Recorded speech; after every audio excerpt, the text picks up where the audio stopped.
project Ion Redline has come to an end. It is currently sitting on the lot ready for sale. I've done all I can do with it. I repaired the front bumper from the animal strike. I removed the multiple layers of black paint that were on the rims, refinished them into a clear enamel, took care of the wing with the peeling paint, sanded that down, repainted as close as I could to the factory finish. That came out actually pretty good. Cleaned the seats. Seats were pretty bad, not super bad, but you know, just guess from years of use and dirt, coffee stains, whatever. They came out pretty good also. Radio, that should be fixed. Whoever buys it, I'm going to advise them if it starts to act up again. All you have to do is just press the faceplate in a little bit and it'll start acting normal again. The air conditioning, I just recharged. It just needs to be charged. It's working normal as it should. Intercooler pump, not too hard to do, but I did not put a Bosch pump back in. I put a, I guess second best. This pump was like 80 bucks. Put that thing in, and it seems to be doing quite well. As far as the overall project, went pretty good. Probably about 18 hours into it. Not real bad, not real good either. But the bulk of the time was actually spent on the bumper cover, front one, and the rims.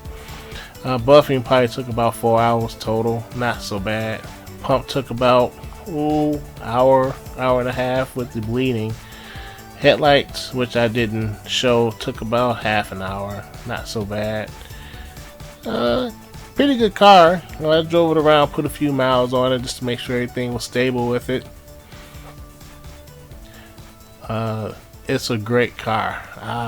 I wish I had dabbled in these a little bit earlier, but 4 seats is the only thing I can see being a problem. It's a 2+2.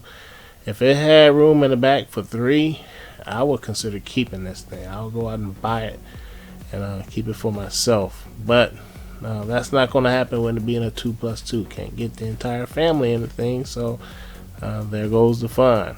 But as far as drivability, this thing is unbelievable. I didn't realize how much power and how much torque they had. Although this one does have a aftermarket header on it. I do believe it's making more than the factory. Well, I guess it's 205 horsepower. I would guesstimate it's probably somewhere around 215, maybe 220 with these modifications. I don't know, but it's brisk. I did notice the supercharger doesn't come on in first gear. It does at the very top. I could be wrong. I'm guessing about 500 RPM before Redline. It kicks in. Then once you get into second, third, fourth, fifth, you have full access to the full boost of the supercharger. But through first, it's kind of limited. I'm guessing, since I don't have a boost gauge on this thing, it's roughly maybe 5 pounds, 4 pounds maybe, something like that. It will not spin the tires for the most part through first gear if you drive it gingerly. I didn't romp on it or anything like that, but I did notice right before Redline, it will start chirping the tires. I'm thinking that's when it's hitting full boost, roughly 12 psi. I'm guessing. Once you're in the second, hold on. You're going for a ride. They call it a close ratio transmission, but heck, you get 60 miles an hour in second gear. So by the time you get a full pull through second, ready for third, if you're on the streets, you're already in trouble and looking for more. That's another thing I wanted to bring up.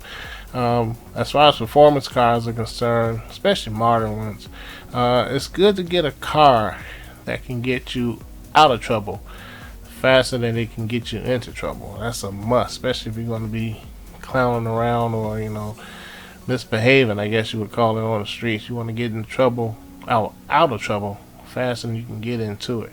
And this one, the brakes are pretty good. I'll say you have to watch yourself, because you shouldn't be going that fast on the streets than any car. But this thing here, once you get through second gear, you pretty much got to shut it down. You're doing roughly 60 miles an hour. I mean, if you're getting a 45 mile an hour street, 50s, you're doing it. 55, you're really getting it. 60, you got to be careful. You get into the danger zone. So, highway, get away a little bit more on the highway, but it is a fun car to zip around in.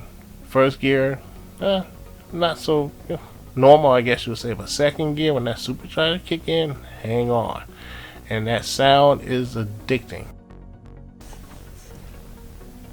Well, this is a fun car. I'm quite sure to find a good home.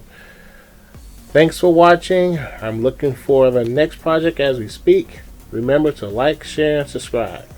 You guys take care. Thanks.